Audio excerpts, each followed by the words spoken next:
Ustaz. Okey. Assalamualaikum warahmatullahi wabarakatuh. Alhamdulillahirabbil alamin wassalatu wassalamu ala asyrafil anbiya'i wal mursalin wa ala alihi wa sahbihi ajma'in. Ustaz, apa khabar? Sihat Ustaz? Alhamdulillah. Ikram okey ya? Alhamdulillah Ustaz, sihat Ustaz. Macam nilah. Dia walaupun kenal tapi bila nak jadi moderator orang besar-besar ni dia jadi macam mana tau? Saya orang kecil ya. Orang kecil tapi jawatan tu besar juga. InsyaAllah tanggungjawab. Tanggungjawab tu besar Ustaz. InsyaAllah Ustaz. Pada mulanya selawat dan salam ke atas junjungan Nabi Muhammad sallallahu alaihi wasallam.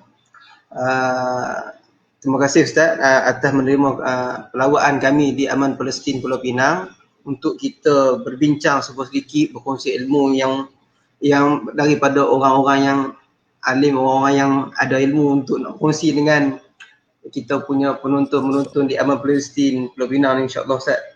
Jadi kita nak berbincang mengenai korban kesinambungan pada minggu lepas. Pada minggu ni kita menyebut Ustaz pula untuk berbincang mengenai korban, apa manfaat dia untuk umat insya-Allah Ustaz. Jadi Ustaz, sedikit Ustaz mungkin Ustaz boleh perkenal diri sikit kepada kita punya penonton di Aman Palestin Pulau Pinang. Lepas tu insya-Allah Ustaz boleh terus terang mengenai apa asal makna korban tu. Silakan Ustaz. Okey, terima kasih anak muda tuan moderator saudara Ikram yang saya kenal lama dah. Alhamdulillah kita bersama-sama ada dalam halaqah insya-Allah. InsyaAllah Ustaz. Kita target bagi usrah di taman kita ni berjalan elok lah insya-Allah. InsyaAllah. No? InsyaAllah. Baik ni Ustaz. Okey. Alhamdulillah. Assalamualaikum warahmatullahi wabarakatuh. Tuan moderator dan juga penonton-penonton yang dikasihi sekalian. Alhamdulillah kita bersyukur banyak-banyak kepada Allah Subhanahu Wa Taala. Seperti mana yang telah disoalkan oleh tuan moderator kepada saya, untuk kita berkongsi secara santai, tentang satu ibadah yang merupakan salah satu ibadah untuk kita menghampirkan diri kita kepada Allah Subhanahu Wa Taala, iaitu korban. Sebelum kita masuk kepada tajuk korban, sedikit latar belakang agensi tempat saya diamanahkan dengan satu tugasan dan tanggungjawab yang besar, iaitu Wakaf Pulau Pinang, Majlis Agama Islam Negeri Pulau Pinang. Pagi tadi bermesyuarat online. Batu kemarin pun ada, boleh katakan tiap-tiap hari ada perbincangan serius berkaitan dengan pembangunan instrumen ibadah yang bernama wakaf melalui agensi Wakaf Pulau Pinang, agensi milik penuh Majlis Agama Islam Negeri Pulau Pinang. Jadi penonton yang dihormati sekalian, Aman Palestin pun tak jauh daripada Wakaf Pulau Pinang sebenarnya. Aman Palestin merupakan di antara salah satu rakan strategik utama. Rakan strategik utama Wakaf Pulau Pinang melalui satu program tahun lepas yang kita namakan program Sekapur Sirih. Dalam suasana PKP Sekapur Sirih di Komta. Jadi Aman Palestin merupakan salah satu daripada rakan strategik utama bertindak bagi pihak Wakaf Pulau Pinang untuk mengembangkan dia bunyi sikit selingan kot. Ya, bunyi sikit. Untuk mengembangkan potensi wakaf dan juga mempromosi fiqh wakaf dan juga mempromosi kesedaran berwakaf. Ada 3 lah. Melalui konsep rakan strategik kita membina networking jaringan dengan tujuan kebaikan ummah ini. Ada 3. Pertamanya untuk mempromosi agensi masing-masing. Yang kedua utama adalah untuk kesedaran berwakaf. Yang ketiganya untuk memahami fiqh wakaf. Yang tu yang kita wujudkan rakan strategik Wakaf Pulau Pinang Aman Palestin tu. Jadi Alhamdulillah selepas setahun 6 bulan sebagai CEO, yang kedua lah setelah Wakaf Pulau Pinang bergerak masuk tahun yang keempat tahun ni. Ada penambahbaikan insya-Allah. Jadi hari ini kita berbalik kepada soalan yang ditanya oleh tuan moderator tadi. Selain pada fiqh wakaf, ilmu kefahaman wakaf yang perlu kita pelajari dan manfaatkan untuk kebaikan ummah dari masa ke semasa, pada hari ini kita nak tahu fiqh korban, fiqhul korban, fiqh korban, ilmu berkaitan dengan ibadah korban. Yang tu yang kita nak tahu tu. Kan hari inilah. Jadi saya terus kepada persoalan ke ataupun macam mana apa Ikram? Ustaz dah terang sikit tadi mengenai wakaf dan juga Ustaz dah mungkin boleh kena diri Ustaz sendiri pula. Sikit. Tadi kena agensi kena agensi, kena Ustaz pula. Nama yang diberi adalah Rusidi Husin, berasal daripada Kampung Matarawa, Bukit Mertajam, Pulau Pinang. Matarawa tu tak jauh daripada pejabat Aman Palestin tu. Kawasan pejabat Aman Palestin tu dulu kita panggil Kampung Matarotan. Matarotan. Ada sejarah tu. Ada sejarah tempat di situ, tempat kami berkubang lah. Tempat pi menimba benda ayam mendang tu untuk cari ikan ruan. Ikan ruan. Ikan sempat lava. Dulu bendang luas lah kawasan tu. Naik basikal lah daripada kampung saya tu, Matarawa dengan Matang Batu, Matarotan, semua dekat-dekat lah. Dalam range 2 kilometer ya. Ya. Jadi saya asal itulah Kampung Matarawa, sekolah rendah di Sekolah Stowell Bukit Mertajam, kemudian sambung di sekolah menengah madrasah ataupun sekolah menengah kebangsaan agama Al-Masyhur lelaki Jalan Nanyang Hitam dekat dengan Masjid Negeri. Sampai tingkatan 6 rendah, lepas tu melalui SPM tu alhamdulillah rezeki daripada Allah dapat masuk UIA matrikulasi. Jadi matrikulasi UIA 2 tahun, kemudian UIA 4 tahun dalam bidang undang-undang sivil dan juga syariah. Itu cerita dia. Dan selepas grad tahun 1995, lama dah 95, tuan moderator ada lagi? Ada Ustaz. Ada dah, umur berapa tahun tu? Ada. Masa tu 2 tahun 3 tahun. Itu dia. Jadi saya grad tahun 95, lepas tu bekerja di Al-Ustang setahun, termasuk chambering practical legal training sebagai peguam. Kemudian saya buka pejabat sendiri. Alhamdulillah sedikit sebanyak pengalaman dalam kepeguaman dan juga perundangan sivil dan syariah selama lebih kurang 23 tahun. Hari ini saya diamanahkan untuk menerajui, memimpin, mentadbir satu tugasan penting di agensi Wakaf Pulau Pinang, anak syarikat ataupun agensi Maib Pulau Pinang. Itulah latar belakang sedikit berkaitan dengan peribadi saya. Kira bukan calon-calon orang yang jaga Wakaf Pulau Pinang. Allahu Akbar. Okey Ustaz, kita kembali kepada kita punya tujuan asal kita Ustaz, insya-Allah. Mungkin Ustaz boleh cerita asal makna korban Ustaz. Silakan. Straightforward. Maksud korban baik, di luar sana, di hadapan saya secara live ni ramai yang pakar-pakar berkaitan dengan fiqh ni, khususnya fiqhul korban ni, fiqh korban ni. Jadi rujukan utama kitab kita tak lain tak bukan adalah Fiqhul Manhaji fi Mazhab Syafi'i, iaitu kitab Fiqh Manhaji Mazhab Syafi'i. Okey, maksud korban, yang ni makna korban ni, menyembelih binatang ternakan iaitu al-an'am. Lagi kita pergi detail sikit, insya-Allah penerangan pasal menyembelih binatang ternakan yakni al-an'am pada 10 Zulhijjah hingga akhir hari tasyrik, bertujuan mendekatkan diri kepada Allah Subhanahu Wa Taala. Jadi dalam maksud ni dia ada konten, isi penting dia, jis utama dia menyembelih. Yang keduanya al-an'am. Yang ketiganya waktu dia, tempoh dia 10 Zulhijjah hingga hari tasyrik. Yang keempat dia tu tujuan dia mendekatkan, menghampirkan diri kepada Allah Subhanahu Wa Taala. Ada 4 lah. No? Hukum korban. No? Hukum korban adalah sunat muakkad dan dia boleh jadi wajib jika bernazar. Ibadah korban disyariatkan pada tahun kedua Hijrah sebagai mengingati pengorbanan Nabi Ibrahim alaihissalam dan juga anaknya Nabi Ismail alaihissalam. No? Jadi sedikit sirah, ibadah korban ni disyariatkan, dijadikan salah satu daripada ibadah Islam, ibadah dalam syariat kita sejak tahun kedua Hijrah. Jadi hukum dia sunat muakkad. Dan wajib jika kita bernazar. No? Saya tak ceritalah nazar tu macam mana sebab kita nak tumpukan kepada ibadah korban dan application dia dalam kehidupan seharian kita dan siapa yang perlu mendapat manfaat daripada korban itu.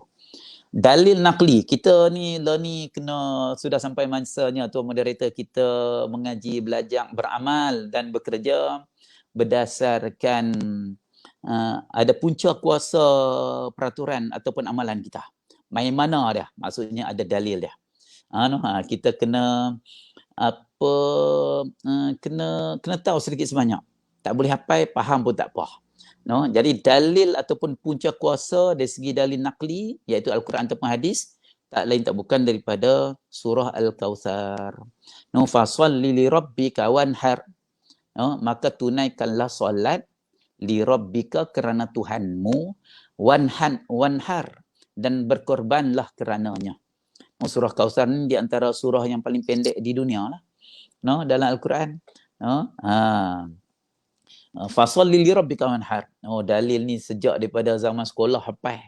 Hafal semata-mata nak ambil SPM, nak ambil SRP. Tapi insya-Allah jadi kita ingat insya-Allah sama-sama.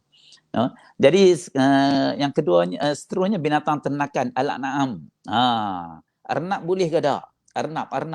Satgi lepas korban arnab pula. Satgi pergi korban ayam pula. Boleh ke tak boleh? Sah ke tak sah? Dikatakan memenuhi kontens ataupun jins ataupun definisi korban ataupun tidak. No? Al-an'am yang disyaratkan korban, yang pertamanya unta. Yang keduanya kambing. Yang ketiganya biri-biri. Yang keempatnya kerbau.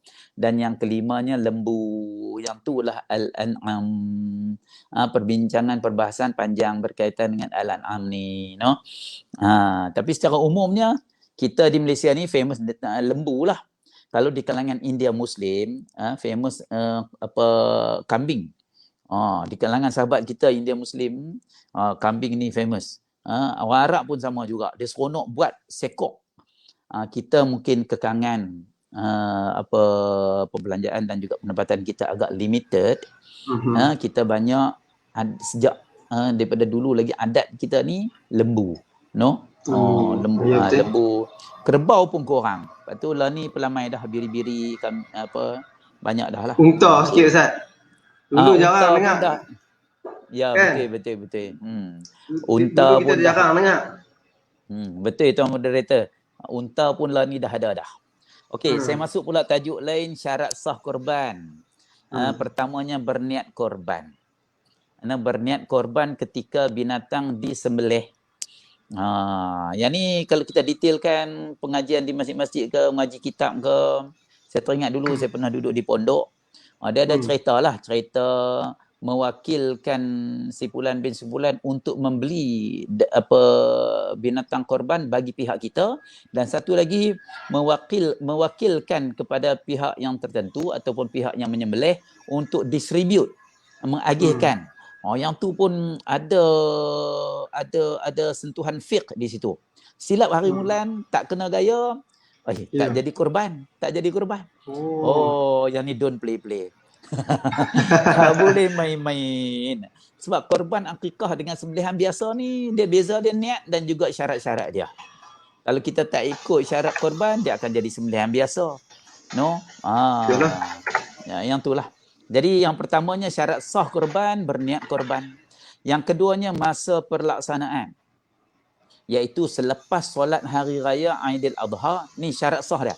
10 Zulhijjah tu hingga terbenam matahari pada hari akhir tasyrik iaitu 13 Zulhijjah. Maksudnya apa, mungkin tuan moderator kena mute Ya, dia ganggu sikit lah. Kena mute tu. Tak apa, kita celah-celah on off lah. Nah, masa pelaksanaan apa syarat sah korban ni, yang keduanya masa pelaksanaan dia selepas 10 Zulhijjah, pada hari 10 Zulhijjah selepas solat Hari Raya Aidil Adha sehingga terbenam matahari pada hari tasyrik yang terakhir iaitu 13 Zulhijjah. 13 Zulhijjah. Apa nama itu hari dia. Hari-hari lain dia tak jadi korban. Umum dia macam tu, no? Syarat sah korban yang ketiga, cukup umur. Cukup umur binatang, bukan cukup umur apa orang tu. Yang tu pun untuk orang yang cukup umur yang berkorban tu balik tak balik, yang tu insya-Allah itu bab lain, satu hal yang perlu dibincangkan. Tapi ini cukup umur binatang yang disembelih. Unta 5 tahun ke atas. No? Lembu dan kerbau 2 tahun dan ke atas. Kambing 2 tahun dan ke atas.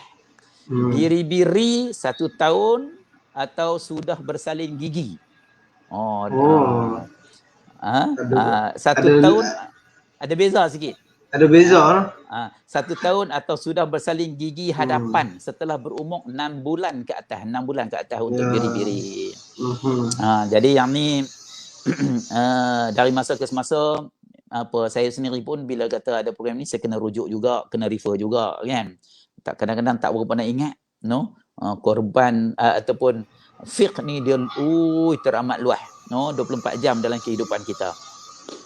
Kemudian syarat sah korban yang keempat, sifat al-an'am tu, sifat binatang yang dikorbankan tu, iaitu bebas daripada penyakit dan kecacatan. Contohnya cacat teruk pada satu matanya, berpenyakit yang teruk, empang ke kurus yang melampau. Yang ni pun boleh menyebabkan tidak sah korban, no? Sifat al-an'am tu, apa rabit telinga ke, apa sebelum sembelih tu, apa kaki patah ke, yang tu dia tak sempurna, no? Dia jadi tak sempurna, tak sah korban kita. Okey. Ustaz, boleh. Silakan. Ada penonton kita tanya, kita selit-selit. Okey. Selit-selit sikit. Apa beza biri-biri dengan kambing? Maksud dia tergantung.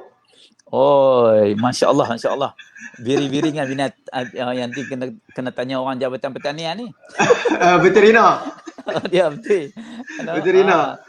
Veterina, Jabatan Veterina. Pertanian pula dah. Veterina. Kita sambung balik. Zahir kita ni tengok kambing jenis apa pati, jangan pati ke apa tahu. Bor lah, jenis kampung lah. Kambing itu kita nampak clear lah. Biri-biri cara kita orang biasa ni tengok yang ada bulu lebat lah. Bulu lebat kalau putih tu. Kita nampak macam tu lah. Yang tu definisi zahirnya perbezaan kambing dengan biri-biri. Cuma dari segi fiqh ni, kambing dia untuk dikorban, kambing dia 2 tahun dan ke atas, setakat mana yang disepakati oleh kebanyakan ulama berdasarkan kitab fiqh manaji. Untuk biri-biri itu dia setahun. Mungkin ada lah kalau kita cari dia punya setahun atau sudah bersalin gigi hadapan setelah berumur 6 bulan. Yang tu kalau kita rosek-rosek sikit, explore sikit, tengok kitab-kitab berkaitan ni, kita akan tahulah apa di sebalik rasional, ada hadis ke ataupun ada pandangan ulama ke, setahun ke atas ataupun 2 tahun ke atas umur kambing, dan biri-biri setahun ke atas ataupun yang sudah bersalin gigi hadapan berumur 6 bulan baru sah korban tu kan. Jadi ada rasional dia tu, yang tu perbahasan lanjut lah, no? Okey. Kita pergi kepada perkara sunat korban. Yang pertama, orang yang berkorban disunatkan tidak bercukur dan memotong kukunya. Kuku ni, kuku kita ni. Bermula 1 Zulhijjah. Bermula 1 Zulhijjah. Benda ni banyak orang terlepas, Ustaz. Orang yang berkorban dia banyak yang kita tengok kadang-kadang terlupa. Kan? Ya, kalau sunat. Yang ni sunat, tapi lah ni dalam suasana ni benda sunat-sunah ni untuk diri kita masing-masing, untuk menghampirkan diri kepada Allah, kita perlu utamakan. No? Ya Ustaz. Peringatan kematian ni dekat dengan kita ni. No, masuk rumah dah. Dah masuk rumah dah. No, ada simptom ke tak ada simptom ke, kita dalam suasana pandemik, lockdown, PKP darurat apa semua ni, demai segala-gala maknanya masya-Allah ujian daripada Allah. Jadi sunat-sunah ni kita kena lazimi lah. No, lazimi kerana Allah Subhanahu Wa Taala. Untuk menghampirkan diri kepada Allah Subhanahu Wa Taala. Yang keduanya perkara sunat yang tadi tak cukong, tak buang apa, tak motong kuku apa semua. Yang keduanya melakukan penyembelihan korban dengan sendiri. Siapa yang berkemampuan, tidak mewakilkan kepada orang lain. Siapa yang mampu boleh sembelih sendiri, dia tahu syarat-syarat pisau tu macam mana. Boleh takbir ataupun tidak semasa sembelih tu. Yang ni pun perbahasan juga. No? Ya betul. Hari ni kita tahu kita tak perlu takbir pun. Kita dah tahu dah, kan? Jadi sana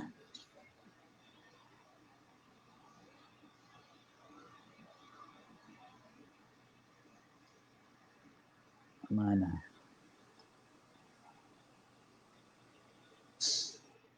Kat mana tadi perkara sunat no? Perkara sunat. Jadi kalau siapa yang berkemampuan, tak takut darah ke ada sengau tu, orang nak sembelih pun dia pitam awal. Dia pitam, dia kena wakilkan. Jadi siapa yang mampu, kalau dia berupaya untuk sembelih sendiri, dia tahu syarat-syarat apa semua, okey, yang tu memang dia dapat pahala sunat insya-Allah. Yang ketiganya melakukan segala sunat sembelihan seperti menghadap arah kiblat dan arah dan alat sembelihan yang tajam. Itu kena tengoklah alat-alat tu. Jangan kita last kali kita seolah-olah menzalimi binatang yang nak kita sembelih. No, macam lah ni ada SOP ibadah korban kan. Oleh kerana apa ni? Apa pandemik ni, Jabatan Agama, Majlis Agama keluar SOP ibadah korban. Dia ada 3 tempat dia yang boleh sembelih. Di masjid maksimum untuk sekok 5 orang kalau tak silap saya. Yang keduanya di surau ataupun di di tempat sembelih itu sendiri. Jadi kalau seorang kalau seekor lembu, orang yang pelekoh dia 5 orang, dia kena 5 orang tu orang yang pakar. Dia kena orang yang pakar. Dia kena, kalau kena orang yang mai tengok saja tak tahu mana sangat dia boleh tolong tu, silap-silap takut kita di peringkat awal nak sembelih tu kita menzalimi binatang tersebut. No. Yang keempat, membaca bismillah, Allahu Akbar. Yang tu sunat juga. Yang kelima, berdoa semasa hendak menyembelih. Ini perkara sunat. Perkara sunat kepada orang yang nak sembelih tu. Okey, seterusnya sikit lagi, tempoh masa pelaksanaan korban. Korban dilakukan pada 10 Zulhijjah. Ini semua jis konten daripada makna 4 jis utama definition of korban tadi tu. No, tempoh masa korban dilakukan pada 10 Zulhijjah dan hari-hari tasyrik. Korban tidak sah dilakukan sebelum 10 Zulhijjah dan selepas hari tasyrik. No? Hari 13 hari bulan Zulhijjah tu terbenam matahari. Tengok-tengok apa lembu terlepas. Kita pun ambil hari lah. Nak sembelih lepas asang hari raya keempat tu. Hari 13 Zulhijjah tu tengok-tengok lembu terlepas. Lembu cari-cari masuk hutan lah apa semua. Dapat tangkap lepas maghrib, sembelih lepas maghrib.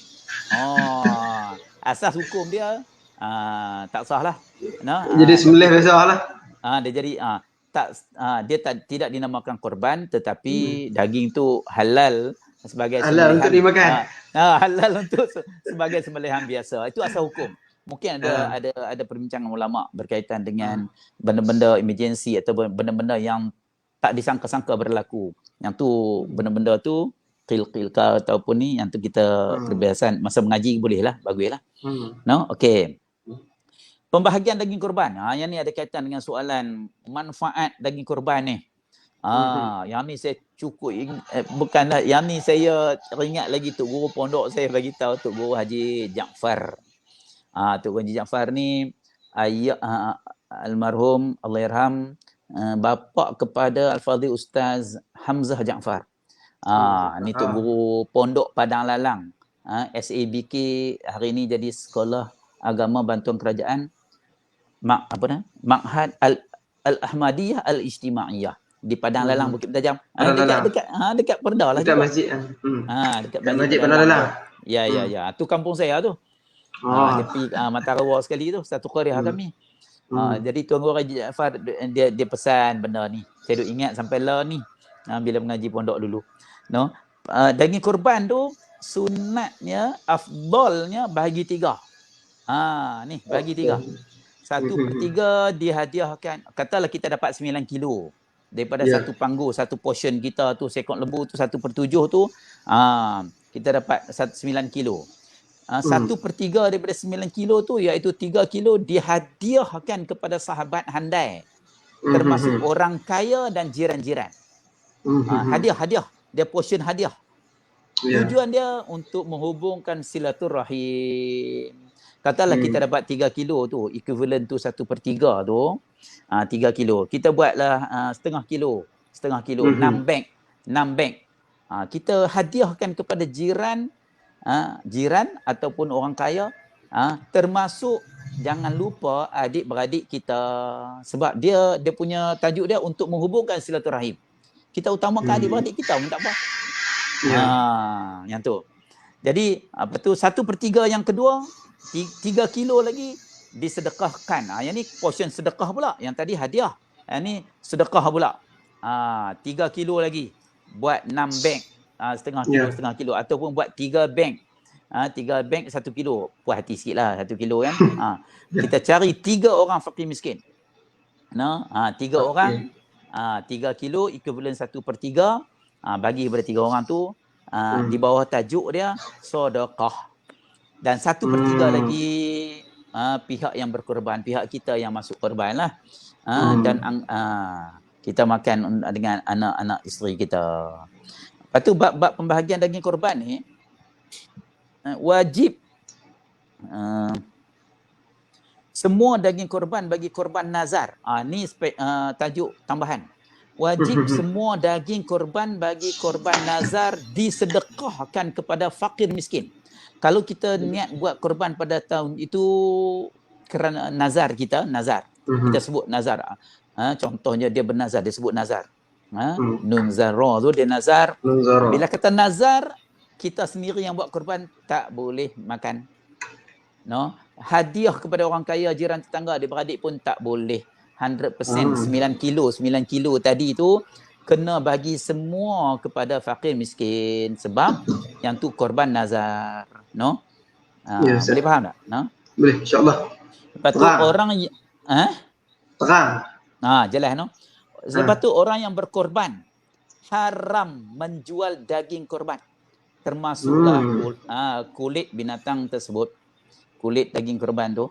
Kulit ke, lemak ke, susu ke, kaki ke, kepala ke, bulu ke, bulu binatang korban tu tak boleh jual, ambil untung.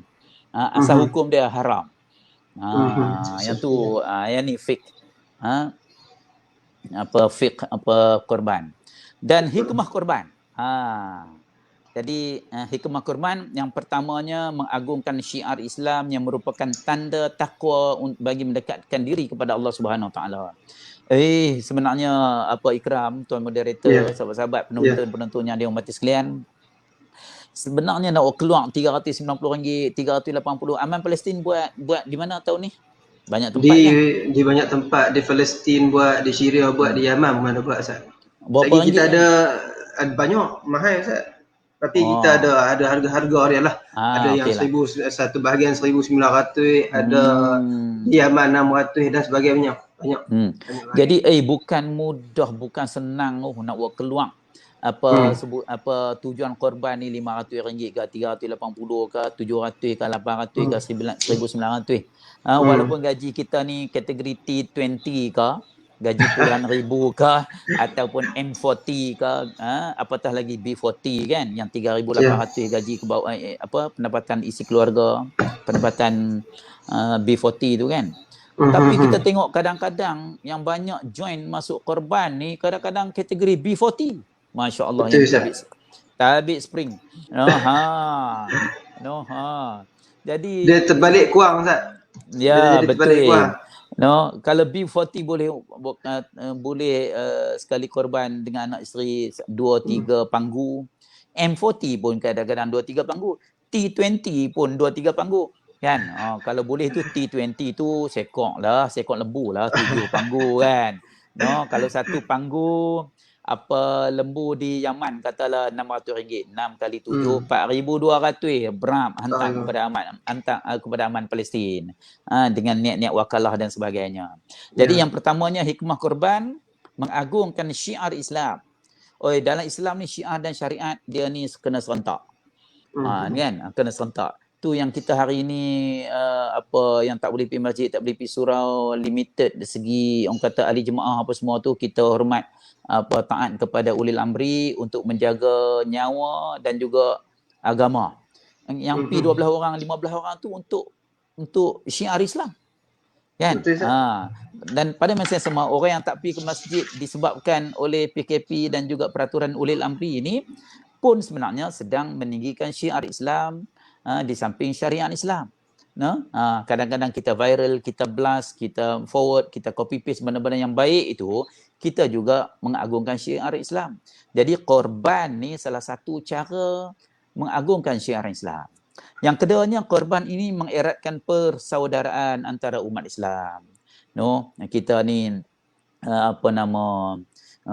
kawan kita ni ramai, jiran tetangga, anak karya, satu taman, orang kampung kita WhatsApp group saja. WhatsApp group campur-campur semua 100. Satu grup kadang-kadang 50, 60, 100 pun ada. Tu semua kawan kita, kawan alamanya atas talian semualah ni. Kita jangan left without any orang kata info. Kadang-kadang kita terasa kawan-kawan kata. Iyalah betul kan? lah. Tapi kadang-kadang dalam grup tu duk cerita merapu lah, ada unsur-unsur dosa ke, mengumpat, mengata, mengutuk, maki apa semua tu. Kadang-kadang kita minta izin, aku nak keluar lah kita PN tepi kepada sahabat-sahabat apa semua. Jadi korban ni sebenarnya untuk menghubungkan silaturahim. Yang ketiganya, hikmah korban menghayati semangat pengorbanan agung yang telah dilakukan oleh Nabi Ibrahim AS supaya semangat tersebut menaikkan semangat jihad. Ya ayyuhallazina amanu hal adullukum ala tijaratin tunjikum min azabin alim tu'minu billah wa rasulihi wa tujahidu fi sabilillah bi amwalikum wa anfusikum. Kita ni sebenarnya sedang berniaga untuk kebaikan dunia akhirat. Di antara kolateral balasan kita dengan kelebihan nikmat yang Allah bagi kepada kita adalah dengan cara kita berjihad. Jihad ikut ayat Quran daripada surah Saf yang saya bacakan tadi, tuan moderator pun hafal. Ada dua, satu jihad dengan harta dan satu lagi jihad dengan diri sendiri. Kalau kita baca dalam banyak kitab, jihad ni ada dua. Dalam kitab hadis Allah Akbar, Allahumma salli ala Muhammad, yang Ibnu Hajar Al-Asqalani tu, Bulughul Maram. Dalam kitab Bulughul Maram, Ibnu Hajar Al-Asqalani bagi dua pandangan jihad. Satu jihad dia jihad bil qital, iaitu betul-betul lawan musuh Islam yang secara nyata zahir menentang kita ataupun perambat kita daripada kampung kita. Itu jihad bil qital. Dalam suasana diizinkan oleh undang-undang dan peraturan negara. Yang keduanya jihad apa? Jihad maksud dia, Ibnu Hajar kata dalam kitab Bulughul Maram, jihad bersungguh-sungguh. Kita lah ni tak boleh lengai, tak boleh lembab, tak boleh slow, tak boleh longlai.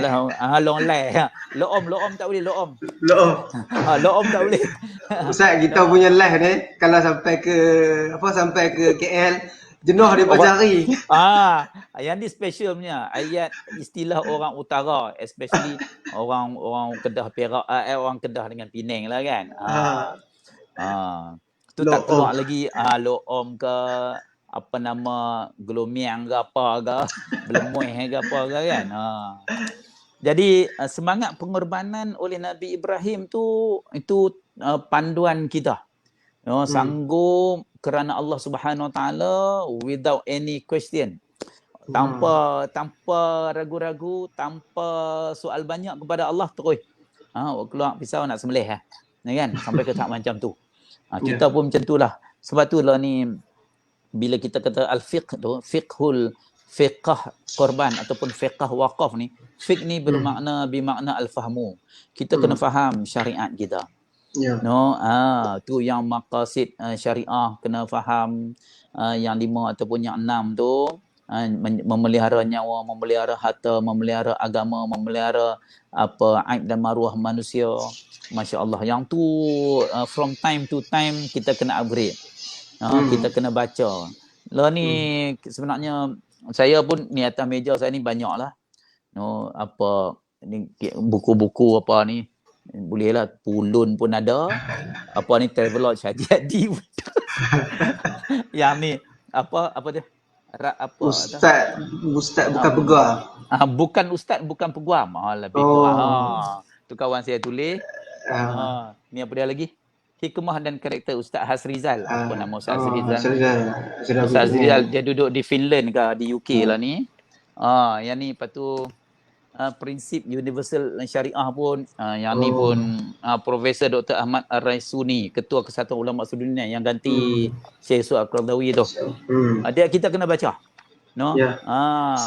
Sebenarnya Ustaz bila sebut Ustaz baca ni, saya ingat Ustaz biasa bagi kuliah maghrib di Masjid Taqwa Lama dulu. Ustaz kata Ustaz satu bulan mesti satu buku Ustaz habis. Betul. Ya, betul. Baru ni masa bulan. Macam mana kenapa? Benda tu saya buat sampai sekarang Ustaz. Dengan Ustaz Abang sebulan satu buku. Kata macam mana Ustaz Rusidi boleh buat? Dia kata dia lawyer ni, kita tak kena buat juga. Jadi try buat boleh buat. Boleh. Bulan puasa baru ni kan, baru ni saya cadangkan kepada ni supaya selain kita mentelaah, bertadarus, tengok terjemahan Al-Quran, bertilawah apa betul apa yang tak betul dari segi bacaan tu, saya cadangkan untuk saya, keluarga dan adik-beradik saya supaya baca dalam bulan puasa saja 10 buku, saya kata. 10 buku. 10 buku. Ada seorang saya tertarik dengan ni, mungkin pihak Man Palestin Kenai tu, seorang dah jadi YouTube channel dah. Yang apa dakwah sentap, apa nama? Ustaz Adni Ruslan. Ya betul. Ustaz Adni. Saya duk tengok juga dia punya ni. Dia menarik. Dia cadangkan supaya kita baca banyak buku, kata. Buku ni kitab. Sebab tu dalam Wakaf Pulau Pinang kita ada wakaf kitab-kitab agama. Maksudnya buku-buku agama. Kita buat collection, fundraising, crowdfunding untuk kita beli buku-buku dan kita hadiah, kita wakafkan buku tu kepada orang yang memerlukan. Jadi yang itulah secara umum, lebih kurang dekat 30 minit juga Tuan Moderator. Tak apa Ustaz, terus ya. Dia seronok sembang. Ya betul. Jadi silakan. Ustaz teruskan dulu. Saya rasa yang itulah berkaitan dengan asas perbincangan kefahaman paling kurang untuk kita dalam memahami ibadah korban. Dia memang kadang-kadang kita lupa korban ni dia ada time period tempoh dia kan. Ya, betul. Kita terlupa, hari tasyrik pun kita lupa. Kan yang tu la yakhlu min al-khata' wan nisyan. Manusia ni tak sunyi daripada melakukan kesilapan dan kealpaan, kelalaian dan juga lupa nisyan. Jadi tak apa kalau ada orang tanya kita, walaupun kita berjubah ke, berserban ke, berkepiah putih, orang tanya kita hukum hakam bab agama ataupun ibadah korban khususnya, kita jawab tak tahu, tak apa. Kita tak tahu tu tak lokek pun. Tak lokek pun. Ya, dan kita pula kalau kita tahu kita akan share setakat mana yang kita faham. Wallahu alam, mungkin kita boleh ada persoalan lain, silakan insya-Allah. Alhamdulillah. Terima kasih Ustaz. Rasanya Ustaz terang dari asal makna tu dah masuk soalan yang pertama dan juga soalan yang kedua. Yang siap ingat nak tanya soalan yang kedua tu, siapa yang akan menerima manfaat, dia masuk sekali dah. InsyaAllah Ustaz. Jadi Ustaz, sebelum kita nak teruskan pada soalan yang ketiga dan lepas tu kita terus khulasa insya-Allah. Ada tengok Ustaz macam ada 2-3 soalan Dua tiga Ui. soalan mungkin ada 2-3 soalan mungkin Ustaz boleh jawab secara ringkas. Yang Hmm. pertama, soalan yang berbunyi, boleh saya tahu mana lebih afdal sama ada lakukan ibadah korban di luar negara Islam lain seperti Syria, Palestin dan sebagainya, atau Ya. di negara kita sendiri? Mungkin Ustaz boleh terang Hmm. sebut sikit je lah Ustaz, Hmm. insyaAllah. Ya, yang ni memang apa soalan yang bermain dalam di alam maya sebenarnya. Ya betul. Sekarang ni apa kedudukan persempanan geografi di antara kita dan umat Islam di Palestin, di Syria, di Yaman, di UK sendiri, di China, di India, di Rusia ke, kita rasa dekat ni. Yalah, Dekat sungguh, betul tak? Dan dekat betul. kita boleh tahu no masalah fakir miskin di sana, orang yang duduk dalam suasana sengsara di sana tu dengan sekali klik ya. Ni di ujung Ya, jari sahaja kan. betul. Dan Betul. pada masa yang sama, at the moment juga pada ketika ini kita boleh tahu apa yang berlaku dalam ceruk-ceruk di kampung kita sendiri, di qaryah kita sendiri, lorong mana orang yang makan nasi dengan kicap saja ataupun dengan garam saja. Kan kita boleh tahu Mai 23, 24, 25 penjawat awam kerjaan pun silap-silap makan Maggi ya. Kan? Dah bermining Ustaz. Apa dia? Dah bermining. Makan dalam. Makan dalam. Apa yang berlaku di Baling ni, saya tertarik dengan YouTube channel, contohnya di Sabah ada seorang nama Ustaz Hasbi. Ya. Ustaz Hasbi dia buat dia buat collection daripada melalui YouTube channel dia, daripada orang ramai dia pergi approach orang fakir miskin secara personal dia bawa anak isteri dia. Allahu Akbar. Sejak saya rasa 2 tahun yang lepas lagi. Kemudian di Perak nama Asfar Badrul. Asfar Badrul, ya betul. Asfar Badrul pun hebat, bukan main. Betul Ustaz. Lepas pi dapat duit tak lepas ni. Meleleh yang mata peniaga-peniaga kecil kita ni. Peniaga-peniaga kecil kita hari ni kadang-kadang tak boleh berniaga. Kan? Terkesan daripada apa PKP, lockdown, total lockdown, apa semua ni. Pandemik ni. Kan? Kilang-kilang apa mula kan? Masya-Allah. Kan? Jadi saya balik kepada soalan tuan moderator tadi. Dia kena apa, which one should be given priority di antara local domestic dengan luar ni. Dia tengok keadaan pada masa itu, at that time, pada masa kita nak berkorban tu, kita rasa kita pun duk survey kampung kita, Korea kita, orang Baling, orang Sikh, orang orang Jitra ke mana-mana Kok Diang ke apa nama dah bla-bla dalam kita duk tengok banyak mana-mana kita duk survey berdasarkan banyak tahun kita duk kawan dengan kawan-kawan kita ni melalui jaringan networking internet ni. Kita kata tahun ni aku nak buat di kampung aku sendiri. Tahun ni aku nak buat di negara aku sendiri. Kan? Ataupun 2 tahun betul-betul kita buat di tempat kita ni, lokal ni. Apa kata oleh kerana kita pun limited, kita pun B40 saja, cukup-cukup parah hidung belanja. Tahun ni kita buat melalui Aman Palestin di Yaman, ataupun di Mekah pun ada, ataupun di Afrika pun ada, di Kemboja pun ada, di Filipina, Mindanao pun ada, di mana tu di dekat Myanmar, Rohingya. Orang Rohingya di Malaysia pun ramai, di Bukit Mentajam pun ramai. Di mana Perda Rohingya pun ramai. Kesian juga kadang-kadang orang Rohingya ni lepas pergi semayang tengok kena perambat balik, tak boleh semayang sunat Idul Adha kan. Jadi bagi saya yang mana should be given priority korban dalam dengan luar negara ni ikut kesesuaian pada masa tu, ikut kita sendiri. Jangan sampai ke tahap kita membazir ataupun disalah uruskan.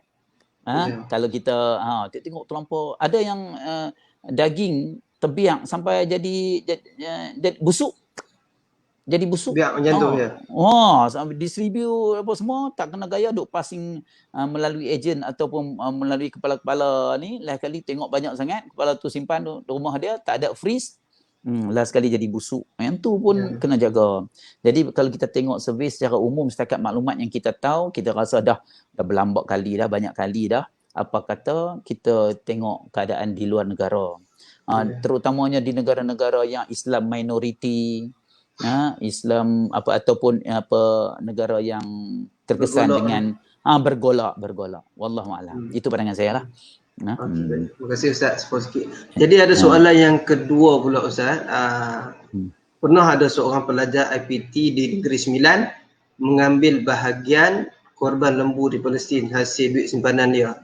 Dia tak pasti dia ni soalan ke macam mana, tapi rasanya boleh ke tak Ustaz? Mungkin dia beritahu kot. Dia kata mungkin dia kata duit simpanan ni, mungkin dia nak tanya boleh ke tak duit simpanan ni, boleh lah Ustaz no? Duit simpanan macam mana tu? Dia ni pelajar. Dia pelajar, pernah ada seorang pelajar IPT di Negeri Sembilan mengambil bahagian korban di Palestin hasil duit simpanan dia. Mungkin dia nak tanya soalan ni, mungkin dia nak tanya dia ni okey, boleh ke dia korban pakai duit simpanan dia ataupun tak pasti. Mungkin soalan dia ni macam mana? Pelajar tu pelajar Palestin ke pelajar Malaysia? Pelajar Malaysia di IPT Negeri Sembilan. Tak pasti. Dia ambil duit simpanan apa tu? Duit simpanan dia untuk mungkin dia nak korban untuk, tak pastilah soalan dia. Kalau dia nak guna duit dia sendiri untuk korban di Palestin, boleh sangat-sangat lah. Boleh sangat-sangat lah, memang duit dia pun. Kita bukannya duit orang kan, duit simpanan walaupun dia tak bekerja lagi.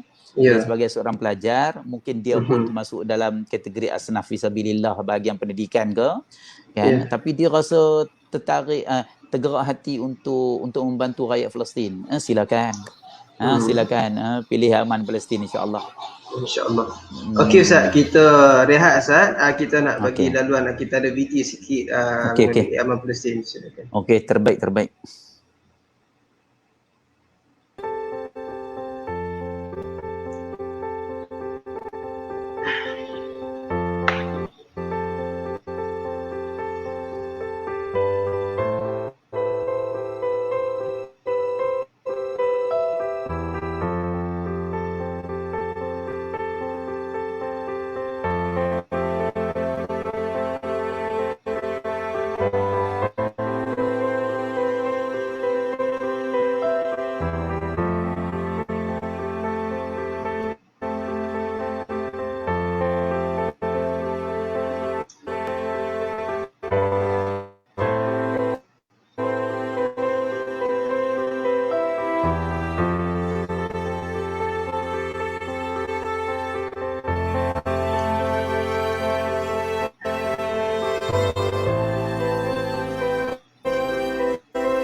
نشكر أمام فلسطين على تقديم هذه مادة اللحمة.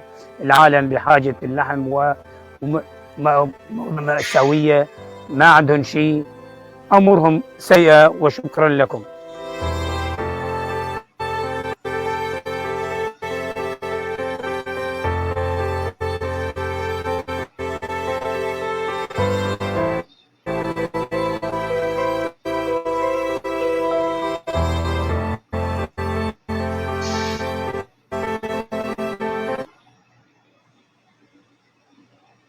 Okey Ustaz, Alhamdulillah.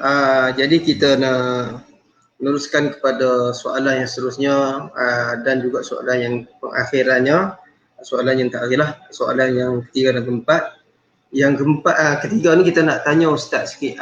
Mungkin Ustaz boleh terang sebuah sikit lah mengenai apa manfaat. Tadi kita bercakap manfaat secara umum kepada seluruh umat Islam. Tapi kita nak tanya manfaat korban yang contohnya Aman Palestin buat ni di bumi Palestin, di Syria, di Yaman, di bumi-bumi yang orang kata mereka ni walaupun saudara kita kat sana ni tak susah pun, tapi mereka bergolak, berperang sebagainya.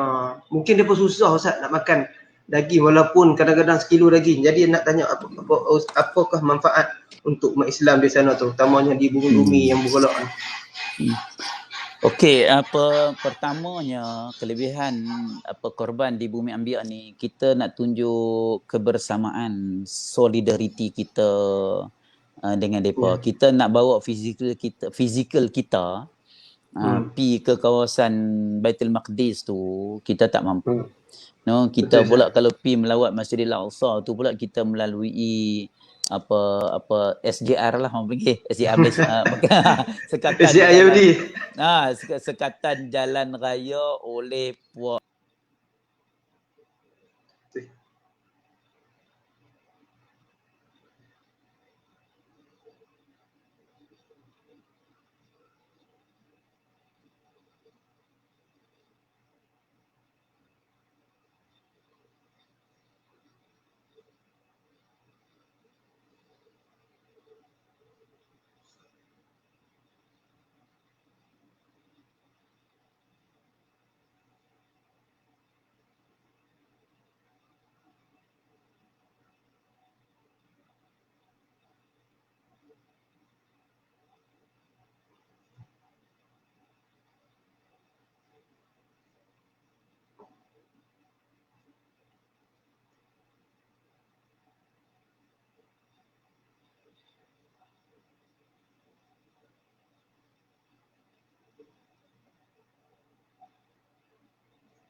Coba kita terputus dengan Ustaz.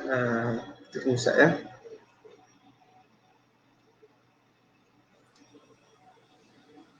Okay Ustaz, terputus je tadi. pasal puak tu. Terputus ke? Terkeluar Ustaz, Okey. terkeluar. Tak apa Tuan.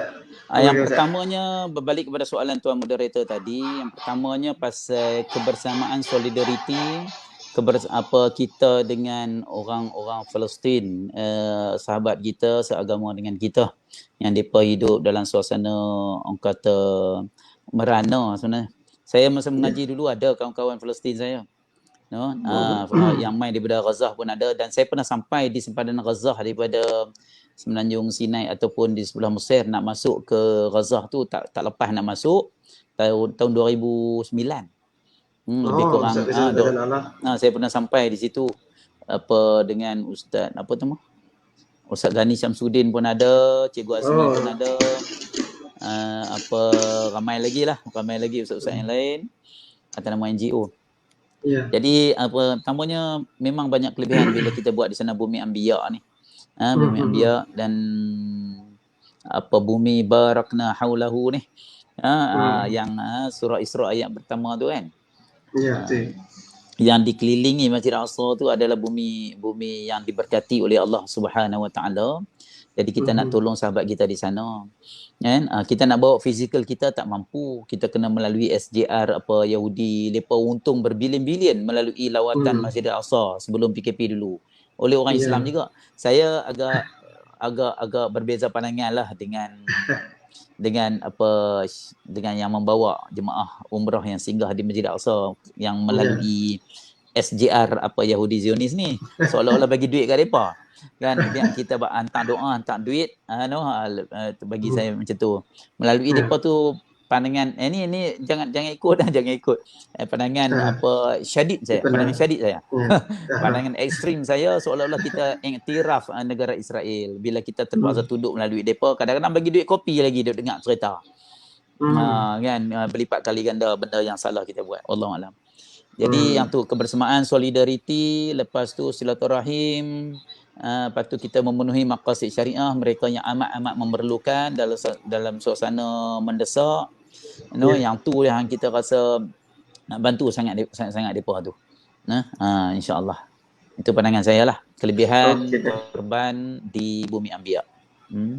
Baik, alhamdulillah. Jadi kita banyak Ustaz sebut tadi, ada NGO, ada banyak pihak nak bantu di sana dan sebagainya. InsyaAllah Ustaz, kita pun live hampir dekat sejam Ustaz. Jadi kita nak minta Ustaz simpulkanlah sebuah sedikit mengenai apa yang kita bincangkan pada petang ini. dengan penonton-penonton kita kat sana. Mungkin juga Ustaz boleh juga sebut sikit seperti mana Ustaz sebut tadi, Ustaz selaku orang nombor satu dalam Wakaf Pulau Pinang, mungkin boleh promote sikit sebagai rakan strategik kami. Aman Palestin juga adalah salah satu rakan strategik Wakaf Pulau Pinang. Mungkin Ustaz boleh promote sedikit mengenai Wakaf Pulau Pinang. Wakaf Pulau Pinang, insya-Allah Ustaz. Sebelum tu kita tengok dulu BT untuk Wakaf Pulau Pinang. Belum Ustaz terang. Kita tengok dulu. Okey, silakan.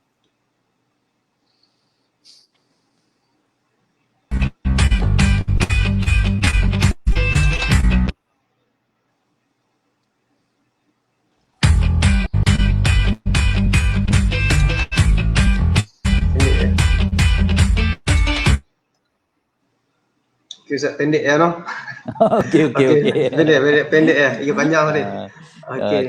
Terima kasih banyak ke bawah sedikit orang kata mungkin selingan. TikTok Wakaf Pulau Pinang tu. Ya. Okey, terima kasih kepada Tuan Moderator. Pertamanya di penghujung rancangan kita ataupun perkongsian santai kita, pertamanya saya ucapkan terima kasih kepada Tuan Moderator bagi pihak Aman Palestin Pulau Pinang kan ni? Aman Palestin Pulau Pinang, betul tak?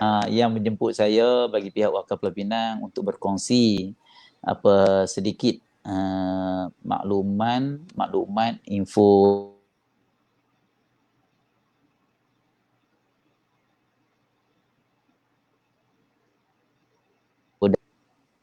okey tak?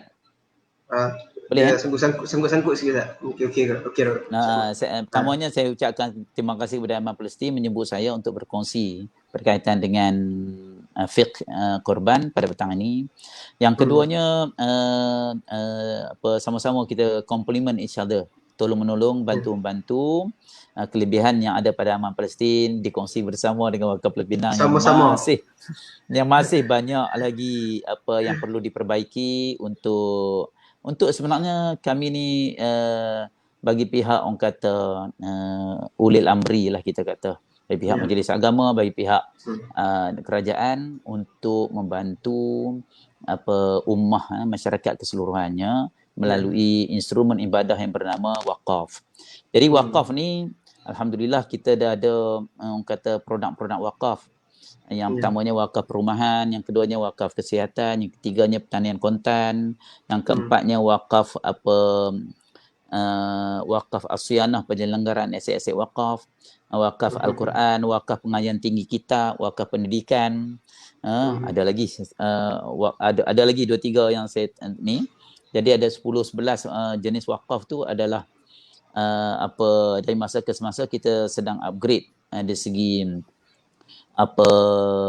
target group kita. Dia target group kita untuk disampaikan hasil wakaf tu ataupun manfaat daripada orang kata kelebihan pendapatan aset wakaf yang berada di bumi Pulau Pinang ni, kita distribute ataupun dikembangkan kepada mereka-mereka yang memerlukan. Cuma wakaf dengan zakat ni dia kena beza. Zakat dia one off, dapat kena habis juga tahun tu. Jadi itu zakat. Wakaf ni dapat tahun tu, dia kena kembangkan. Sebab tu saya biasanya gunakan istilah pengembangan. Saya tak guna istilah pengagihan. Zakat dapat 100 juta, dia kena agih kepada, dia one off, habis seketui pada masa tu.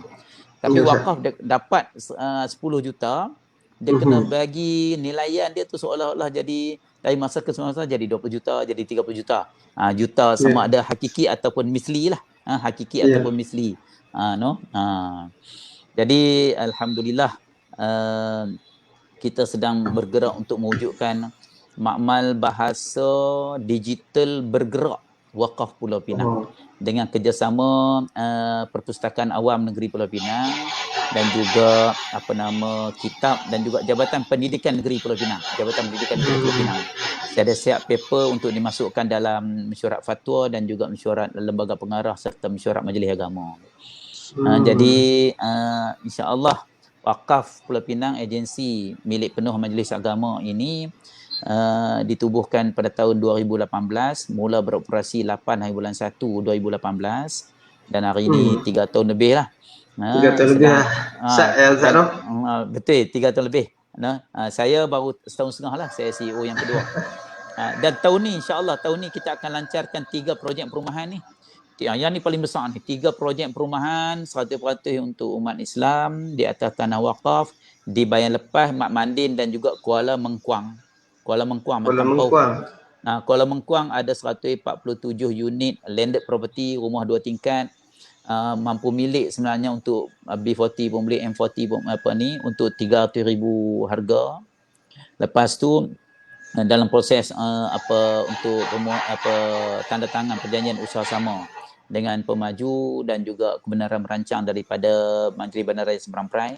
Lepas tu kita ada rumah dekat 400 unit di Bayan Lepas. Yang ni rumah apartmen 450 lebih. Lepas tu ada 40 Bayan Lepas kat mana Ustaz? Bayan Lepas dekat dengan masjid. Dekat dengan Astaka sebelah dekat dengan airport . Oh, dekat dengan airport. Okey. Dekat dengan airport. Dekat dengan surau hijau tu ada perasan tak tahu? Tak perasan. Ada flyover bawah tu ada surau. Lepas tu yang tu ada kaitan tanah wakaf tu dengan susu galur keturunan Tun Abdullah Haji Ahmad Badawi. Yang datang banyak tanah-tanah wakaf daripada ada kaitan dengan Syekh Abdullah Fahim yang atas-atas tu, Husin dan Hasan yang datang daripada Canton Island, kepulauan Islam Cina. Menarik kalau sejarah wakaf ni cukup syoknya kalau nak sembang, kalau nak mungkin santai. Boleh kita boleh buat FB live mengenai tanah wakaf Pulau Pinang ni Ustaz. Insya-Allah. Ahlan wa sahlan, kita sharing is caring.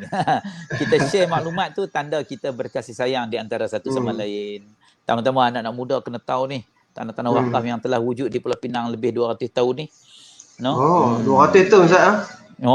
Masya-Allah tu Masjid Kapitan Keling, ada kawasan tu ada 170 unit. Lepas tu Masjid Melayu Lebuh Aceh ada 40 unit.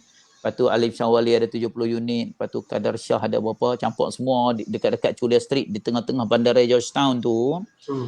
Dekat 300 aset wakaf tu, 300 lot tanah rumah kediaman dan juga komersial. Kalau tidak ada tanah wakaf di tengah-tengah Bandaraya Georgetown itu kemungkinan tiada komuniti Islam hari ini.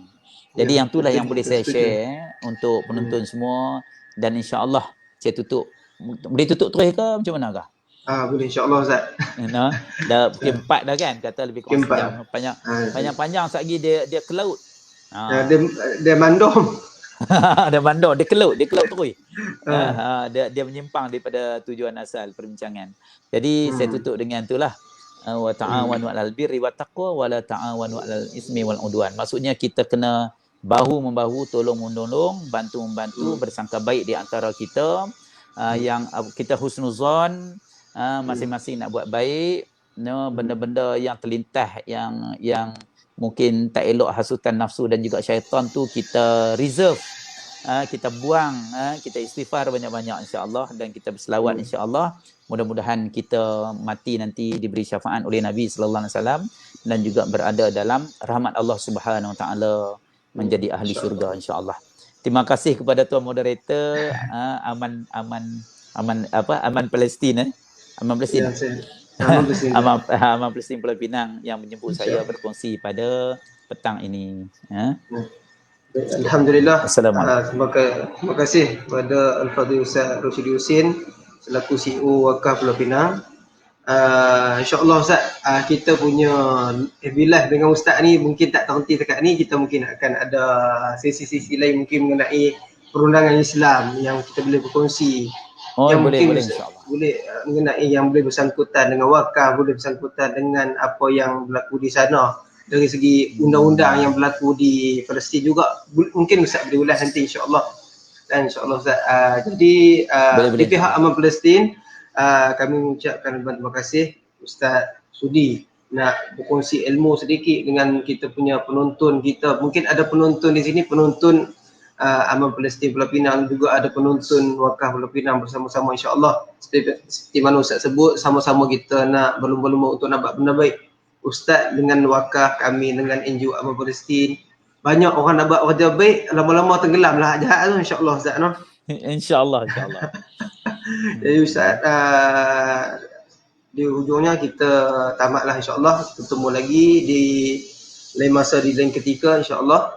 Kita sudahi dengan tasbih Quran dan suratul As. Dan Assalamualaikum warahmatullahi wabarakatuh. Waalaikumsalam warahmatullahi wabarakatuh. Subhanakallahumma wa bihamdika asyhadu an la ilaha illa anta astaghfiruka wa atubu ilaik. Bismillahirrahmanirrahim. Assalamualaikum warahmatullahi wabarakatuh. Assalamualaikum warahmatullahi wabarakatuh. Waalaikumsalam.